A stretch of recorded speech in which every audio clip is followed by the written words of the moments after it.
المقي ولو رشاه مسرواني عبدان بانين البنجي وخصوصا لروحي الأستاذ العظام أولياء للمتقين العارف بالله الشيخ مولانا أبي محمد أمين بدري وإلى حضرة النبي محمد صلى الله عليه وسلم الفاتحة.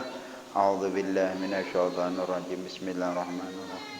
الحمد لله رب العالمين الرحمن الرحيم مالك يوم الدين إياك نعبد وإياك نستعين اهدنا الصراط المستقيم صراط الذين أنعمت عليهم غير المغضوب عليهم ولا الضالين. بسم الله الرحمن الرحيم. الحمد لله رب العالمين والصلاة والسلام على سيدنا محمد رسول الله أجمعين. سبحانك لا علم لنا إلا ما علمتنا إنك أنت العليم الحكيم ولا حول ولا قوة إلا بالله العلي العظيم. رب اشرح لي صدري ويسر لي أمري واحلل عقدة من لساني يفقهوا قولي. قال المصنف رحمه الله تعالى ونفعنا وإياكم وجميع علومه في الدارين آمين. 113. Syahdan, jikalau ada atas seorang perempuan janabah dan haid umpamanya, maka diniatkannya pada mandinya mengangkatkan janabat jua atau mengangkatkan haid jua, memadailah akan dia niatnya, maka terangkatlah sekalian hadat yang atas karena masuk haid dan janabat pada surah, artinya rupa yang pertama, dan masuk janabat pada haid pada surah rupa yang kedua. Artinya begini Bu, seorang perempuan junub dan haid, kedua-duanya, mana junub mana haid begitu. Lalu inya berniat mandinya salah satu daripada di antara yang dua itu tadi, haid atau junub. Seperti misalnya diniatkannya sahajaku mandi menghilangkan hadas besar junub, sahajaku mandi menghilangkan hadas besar haid, maka cukup dan boleh itu. Dan ketika diniatkan satu itu, maka haid dan junubnya itu terangkat hadasnya itu. Kadang mesti dua tuh niatnya, nawaitu raf'al janabati atau nawaitu raf'al haidi, kadang kayak itu.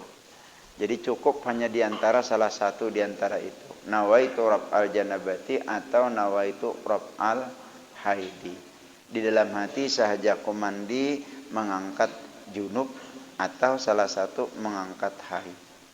Nah itu, ini termasuk nang kisah semalam ge, orang yang meninggal dunia dalam keadaan haid misalnya perempuannya, atau dalam keadaan junub, atau seorang laki-laki meninggal dunia dalam keadaan junub.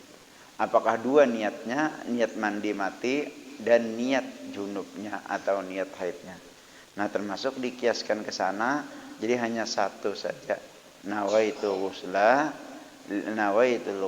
lihadzal mayyit fardu lillahi ta'ala, sahajaku memandikan ini mayit fardu karena Allah ta'ala. Jadi jikalau jenazahnya itu istilahnya haid atau jenazahnya itu junub, maka terangkatlah kedua-duanya, mandi mayit dengan mandi junub atau mandi haid tadi.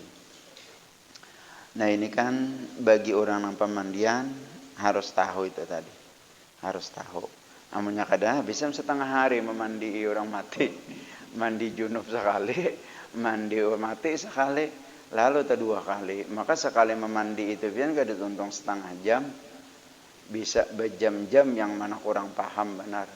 Padahal memandi orang mati itu yang pertama nomor satu nang itu pian membasuh kubul dan dubul gini aja dulu. Dibasuh kubul dan dubul itu dicucur banyunya itu nah sampai isinya hilang najis nang di kubul nang di dubul itu. Nah hanyar dicipoilan banyu paling deh 3 gayung mandi lah mencipoy atau 4 gayung mandi. Sabunnya lagi imbah sabuni dikeramasi, nah disimborin lagi perangan lawan banyu biasa atau nang pakai selang hitachi itu. Sudahnya bersih, dikelihati sekali ada najis itu tadi.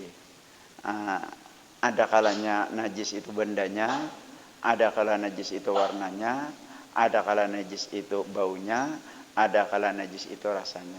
Jadi kalau sudah 4 ini kadada, berarti mayit itu dalam keadaan suci. Nah, hanya mandikan itu tadi, mandi 9 mati dan 9 hidup tadi. 3 kali di kepala, bahu kanan, bahu kiri. Nah itu sudah cepat saja. Apalagi misalnya orangnya sudah garing bertahun-tahun, sakitnya tuh bertahun-tahun, kada bisa ke sawah, kada bisa kemana-mana. Jadi orangnya bersih, nah itu lebih cepat lagi mandikannya. Cuman pada ketika misalnya jenazahnya itu junub atau haid, nah itu mandinya tadi cukup sekali aja niatnya.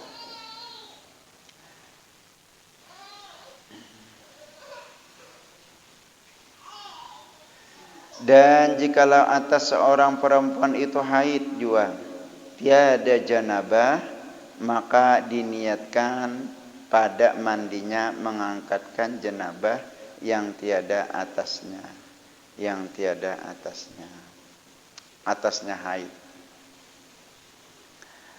Atau ada atasnya itu janabah juga, tiada haid, maka diniatkannya pada mandinya mengangkatkan haid yang tiada ada atasnya junub. Atau ada atasnya janabat jima, tiada janabat ihtilam, maka diniatkannya mengangkatkan janabat ihtilam yang tiada ia atasnya. Ini orang junub ini ada 2 macam sebab. Ada kalanya dengan sebab jima, ada kalanya dengan sebab ihtilam. Arti ihtilam itu bermimpi kawin begitu.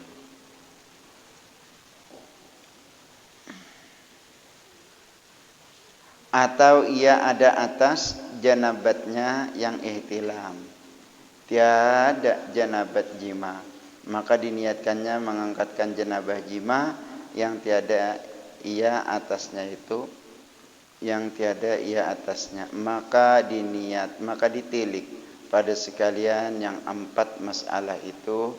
Jika ada ia yang demikian itu dengan tiada sahajanya, artinya tiada bersengaja, hanya karena tersalah jua, maka yaitu memadai akan dia, maka terangkatlah hadas yang atasnya. Dan jika ada ia dengan disengajanya, maka tiadalah memadai. Maksudnya junub dan haid itu tadi disengajanya begitu, disengajanya, maka dengan berniat salah satu tadi tiada mengapa gitu. Tetapi jika ada atasnya itu perempuan itu haid juga, tiada nipas, atau atasnya nipas juga, tiada haid, maka diniatkannya pada mandinya mengangkatkan yang tiada atasnya itu, yaitu memadai akan dia. Dan jikalau dengan sengajanya sekalipun, karena tiada nipas itu setengah daripada sekalian nama haid, dan lagi nipas itu darah haid yang berhimpun, maka disebutkanlah nipas itu atas haid. Nipas ini kan orang yang beranak, dan selama hamil itu darah itu tidak keluar, darah haid itu tadi. Nah, makanya nipas itu adalah darah kumpulan semasa haid.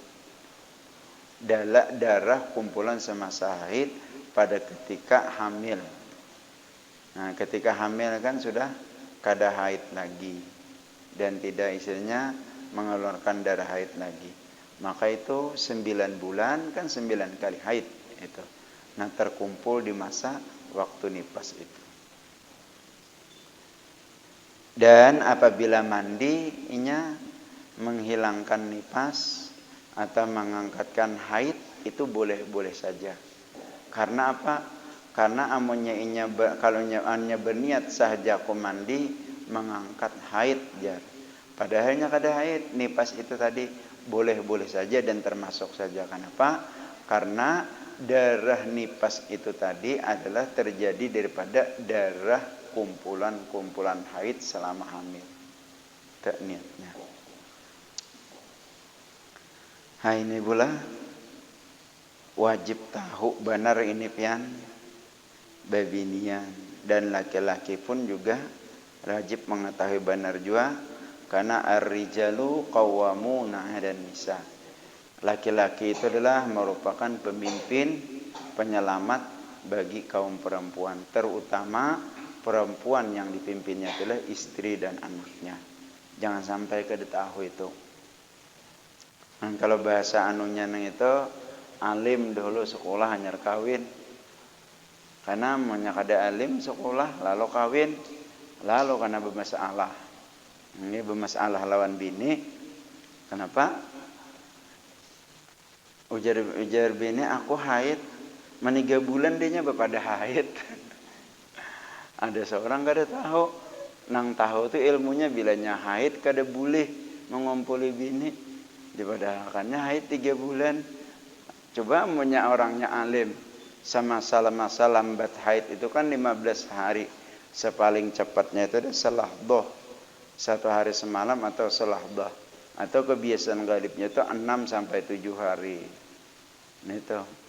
Dan pelanggan tahu masa waktu habis haid dan datang haid. Apabila haidnya pas jam 3 atau haidnya sesudah asar, maka tadi zuhur kada sembahyang. Nah, maka yang zuhur itu tadi wajib diqadha. Asarnya tadi bang, karena haid kada. Nah, nang zuhurnya itu tenang wajib diqadha. Nah, jadi harus tahu itu bilanya istilahnya. Jangan beranggapan sudah habis saja masa zuhur haidnya pas di waktu asar. Tapi zuhur tadi kada digawi. Nah, maka itu wajib diqadha.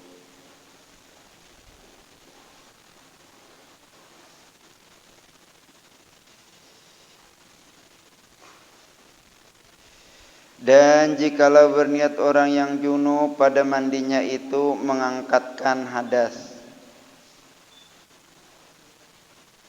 asghar, dan jikalau berniat orang yang junub pada mandinya itu mengangkatkan hadas asghar, artinya hadas yang kecil, dengan disengajanya, tiadalah sah niatnya. Tetapi jika ada yang demikian itu dengan tiada disengajanya, hanya karena tersalah jua, sahlah niatnya. Tetapi tiada terangkat janabat daripada anggotanya yang lain daripada anggota wudhunya. Misalnya kayak ini, ada orang junub baik laki-laki maupun perempuan. Nah, seharusnya inya berniat mandi neng itu berniat menghilangkan hadas besar, atau nawaitu raf'al janabati, atau nawaitu raf'al hadasil akbari. Lalu inya berniat nawaitu raf'al hadasil asghari, dalam keadaan tidak sadar itu tersalah. Berniat seharusnya hadas akbar, itunya berniat hadas asghar, dan inya tidak ada niat, isinya menyengaja, hanya semata-mata tersalah. Sah, itu sah. Mandinya tadi janabat tidak terangkat, tapi anggota wudhunya ini tidak terangkat. Sesudah mandi harus wajib berwudhu ketika hendak sembahyang. Nah, kalau nyanang itu tadi berniat sahaja aku menghilangkan hadas besar, lalu mandi, walaupun inya tidak berwudu, lalu sembahyang cuman mandi saja lalu sembahyang boleh. Nah itu tadi, karena sudah termasuk itu hadas akbar tadi, hadas yang besar tadi. Tapi dengan satu syarat, yang hadas asghar tadi dia tidak bersengaja dan tidak mengqasad, tidak bermaksud, itu tadi hanya semata-mata tersalah. Bisa nang itu buat terjadi. Sampian junub atau haid, lalu mandi, memikirkan apakah, lalu kada konsen, lalu berniat hadasnya itu hadas asghar, hadas kecil. Sudah selesai mandi, naik ke rumah, sekali anak merasuk baju, masang baju, aku tadi aja salah niatnya, mandinya niat menghilangkan hadas kecil, sedangkan nang diangkat inilah hadas besar, baik haid atau junub. Nah kalau memang itu tidak ada niat sama sekali, semata-mata tersalah, soh saja. Cuman kalau anak sembahyang pian harus berwudu, itu tadi. Karena hadas asghar itu tadi yang hilang di batang tubuh saja. Di tempat-tempat istilahnya anggota wudu itu tidak terangkat dan tidak hilang hadasnya. Wahyulah Datuk Kelampayan ini luar biasa membicarakan masalah fikihnya ini. Sangat detail begitu. Sangat detail. Dan ihtiyat artinya sangat berhati-hati dalam hukum itu. Dan pulangan selamat daripada sesuatu nang salah di dalam hukum agama itu tadi. Maka pian bilanya selamat daripada mengerjakan hukum agama, maka selamat juga tuntutan Allah Ta'ala. Bila selamat daripada tuntutan Allah Ta'ala, nah kita sesuai dengan nang janji Allah dan keinginan kita. Sesuai dengan janji Allah dimasukkan ke surga, sesuai dengan keinginan kita yaitu dimasukkan ke surga. Maka kebanyakan manusia ini adalah tujuan kita satu, itu adalah mencari kebenaran di mata Tuhan dan mencari keridhaan surganya Allah. Itu mencari kebenaran di mata Tuhan dan mencari keridhaan surganya Allah Ta'ala. Lain pada itu sudah hujungan aja. Cakap kita kan ada mencari harta atau mencari isinya kekayaan, mencari pangkat dan jabatan, itu merupakan hujungan aja nang itu. Andai kata Allah beri, itu hanya sebatas lelebihannya saja, keuntungannya saja.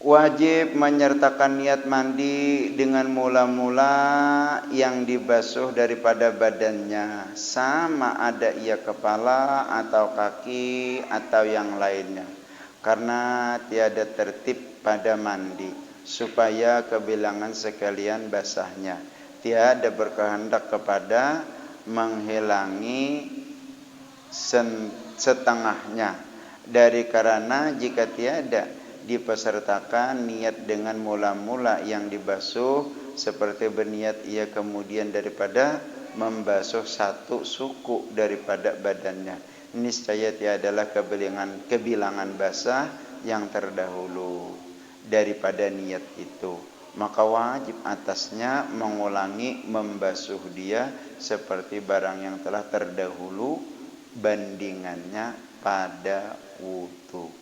Nah begini pula, ini cara meletakkan niat, cara memposisikan niat pada ketika mandi.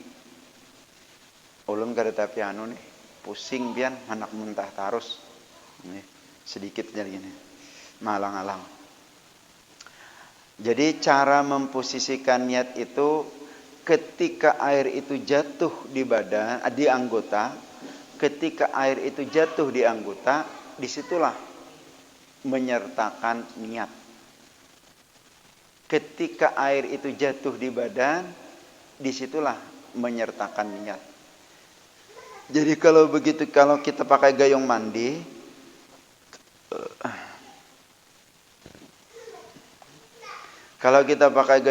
begitu isinya tumpah titik banyu di kepala, disitulah sahajaku mandi wajib atau sahajaku mandi haid atau sahajaku mandi junub. Disitulah niat itu. Dan air itu mengalir sampai ke seluruh batang tubuh. Nah pada ketika istilahnya air itu tidak mengaliri ke seluruh batang tubuh, maka wajib mengulangi mengubuinya lagi begitu. Nah, terus misalnya kayak ini, Bang, begitu istilahnya kita mengucocorkan air pertama di gayung mandi dan air itu jatuh di kepala, turun istilahnya ke dahi dan hingga ke dagu, pada ketika di bahu baru kita berniat sah jaku mandi wajib atau mandi haid atau mandi junub. Maka yang basah di kepala ini tidak dihitung mandi itu. Yang basah di kepala ini tidak dihitung mandi haid, mandi junub atau mandi nifas tadi. Jadi yang terhitung itu dari pundak ini sampai ke kaki. Maka wajib mengulangi. Nah, membasuhnya itu tadi. Membasuhnya mengulangi. Kalau niatnya kada diulangi lagi. Niatnya kada diulangi lagi. Karena sudah berniat mandi tadi. Satu niat, yang kedua meratakan air ke seluruh tubuh. Jadi hanya saja wajib mengulangi meratakan air saja, bukan wajib mengulangi niat. Nah itu. Bisa kan kita nang itu ada problem apakah di rumah, ada masalah apakah di rumah, itu lalu mandi haid atau mandi junub atau mandi nifas. Nah itu karena di hati ini orang Jawa gremeng banar, bepandir banar, dengkol banar di hati, sehingga meletakkan niat itu tadi kada konsen. Nah amunnya istilahnya sampai di sini baru berniat, lalu diulangi di kubui-kubui, nah, tidak meratakan, nah maka yang itu mandinya kada sah.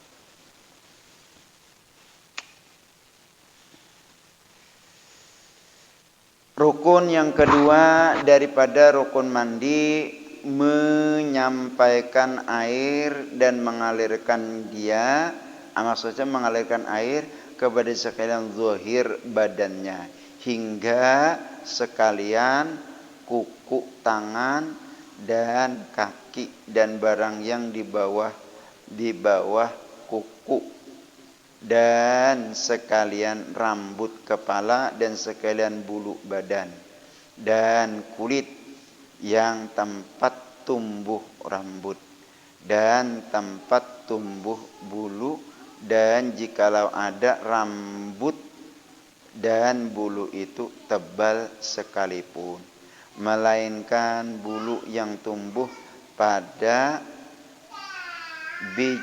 biji mata, melainkan bulu yang tumbuh pada biji mata dan yang tumbuh di dalam lubang hidung, maka tiadalah wajib membasuh dia. Nah berartilah misalnya ada mata, kalau nang ini kan kada tumbuh di biji mata, nang ada yang ini nah ini tidak tumbuh di biji mata, di bawah ini. Nah itu tidak tumbuh di biji mata, maka ini wajib basah. Ini wajib basah. Tapi kalau yang tumbuh di biji matanya, ada bulu rambut atau bulu mata yang tumbuh di biji matanya, nah itu kada wajib kita membasuh dan mengenakan air ke rambut atau bulu yang tumbuh di biji matanya. Tapi kalau isinya yang di tempat bahagian mata ini, nah itu wajib.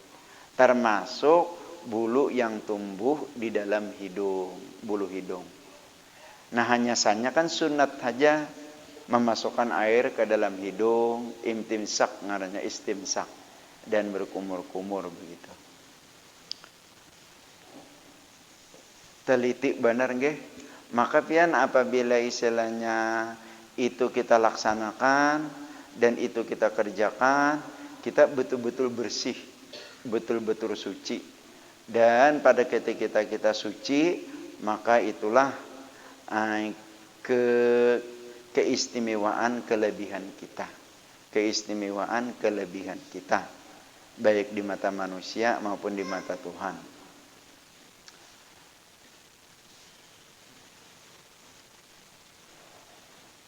Nah yang kedua tadi, setelah berniat meratakan air ke seluruh badan gitu. Ini memasuki yang kedua rukun mandi ini. Dan wajib menyampaikan air kepada barang yang zuhir daripada lubang telinga, dan barang yang zahir daripada lubang hidung, dan barang yang zahir daripada tempat duduk qadha hajah, dan barang yang zahir pada sekalian pecah-pecah kulit badan, dan kepada barang yang di bawah kulfah zakar, itu bagi orang laki-laki, orang yang kuluf. Arti kulub ini laki-laki yang tidak bersunat. Laki-laki yang tidak bersunat. Dan kepada sekalian tempat perlipatan kulit badan. Dari karena hadas akbar melengkapi ia pada sekalian yang tersebut itu.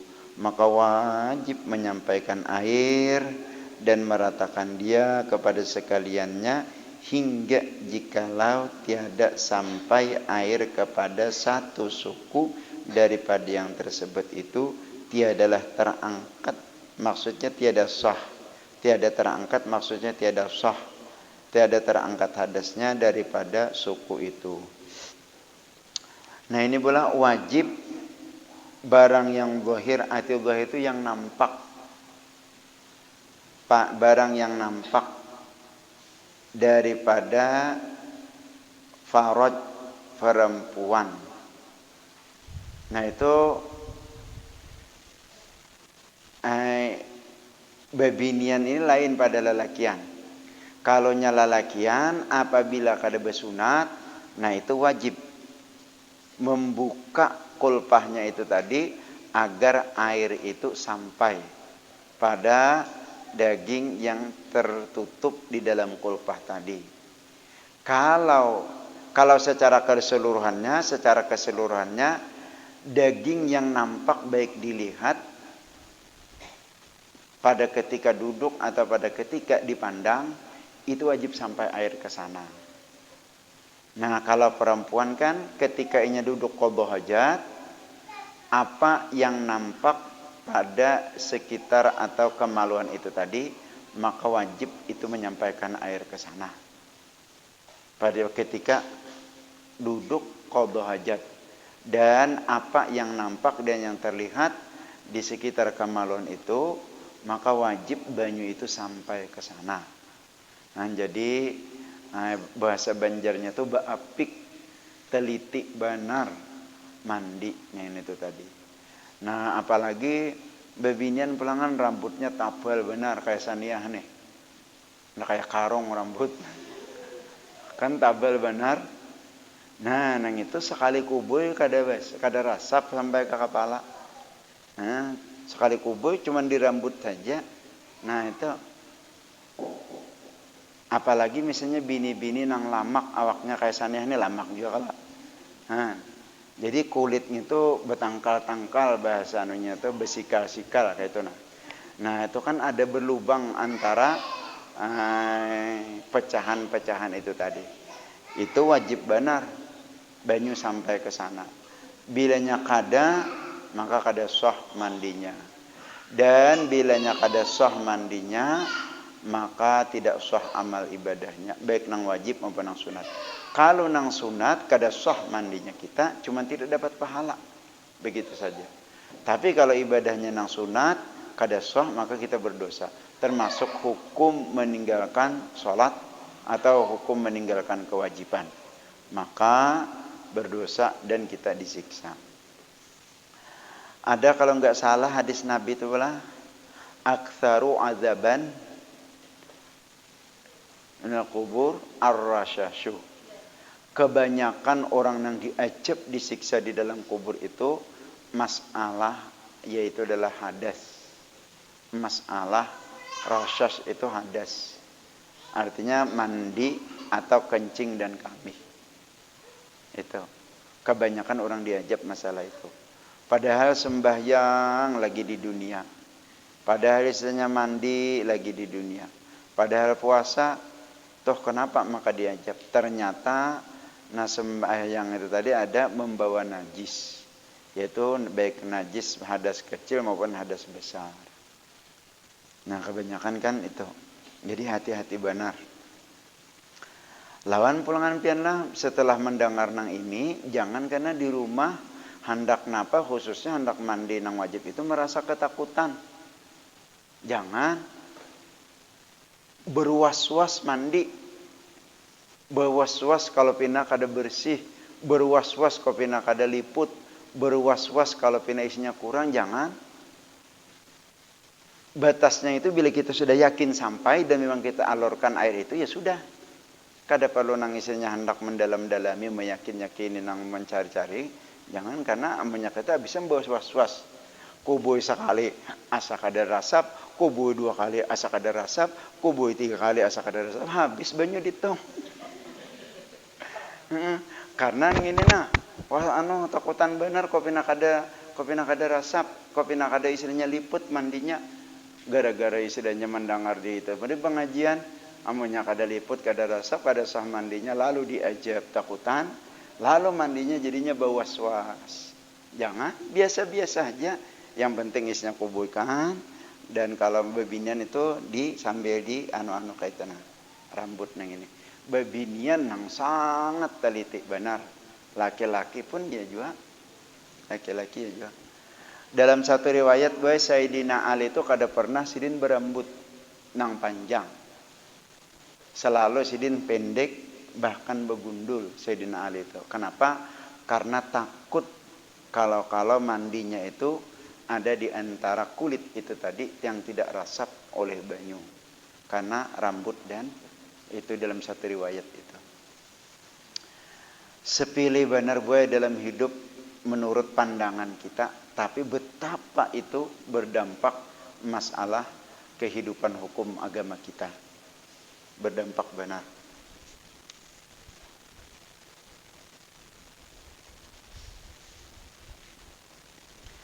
Dan barang yang zahir. Jadi kalau bini-bini ketika duduk qadha hajat, apa yang terlihat, yang nampak di kemaluan itu, di situ wajib menyampaikan air. Karena itulah wajib dibasuh dan wajib kena air. Syahdan, tiada wajib pada mandi itu berkumur-kumur dan memasukkan air ke hidung.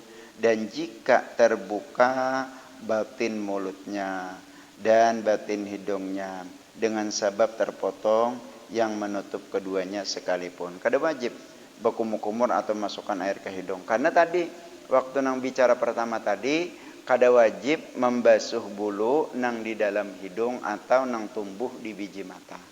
Gitu. Karena itu kada termasuk zahir, kada termasuk di luar yang nampak. Dan demikian lagi tiada wajib membasuh biji mata, dan jikalau jadi ia terbuka, ia sebab terpotong sekalian kelupuk mata sekalipun. Kada wajib membasuh menyampaikan air ke biji mata. Sekalipun isinya kelompok mata itu terpotong lalu mata itu tak keluar.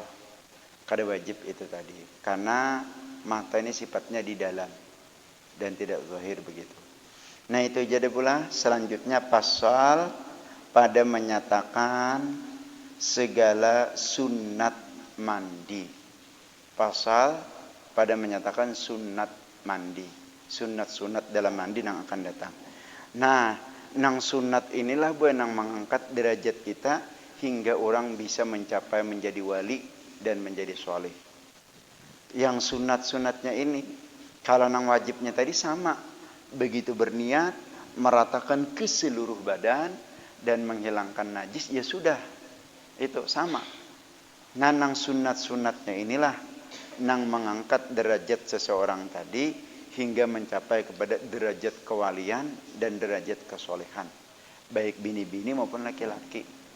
Itu bahkan amunnya jadi wali, masya Allah, memang itu kehendak Tuhan, tapi Tuhan itu bisa memberi kepada orang-orang yang benar dan betul-betul menjalankan hukum syariat-syariatnya, syariat Allah, maka itu diberi kesolehan dan diberi isinya pangkat derajat hingga kepada kewalian. Nang sunat-sunatnya nang ini pian. Kayak sembahyang mentok sama zuhur 4, asar 4, maghrib 3, isya 4, subuh 2. Karena kalau ditambah-tambah anak dibanyaki. Nah, nang sunat-sunatnya inilah nang mengangkat derajat seseorang itu tadi. Termasuk mandi nih. Itu akan datang. Mohon maaf ulah nak muntah taras nih. Al-Fatihah. A'udzu billahi minasyaitonir rajim. Bismillahirrahmanirrahim. Alhamdulillah rabbil alamin arrahmanir rahim maliki yaumiddin. Iyyaka na'budu wa iyyaka nasta'in ihdinas siratal mustaqim. Siratal ladzina an'amta 'alaihim ghairil maghdubi 'alaihim waladdallin. Amin. Amin. Bismillahirrahmanirrahim. Alhamdulillah wassalatu wassalamu ala sayyidina Muhammadin rasulil ajma'in. Allahumma zidna ilma wa la tanqusna. Rabbi yassir wa la tu'assir. Rabbi tammim bil khair. Allahumma astur uyubana wa uyuba mu'allimina wa la tadhhab barakatuh. Alhamdulillah rabbil alamin.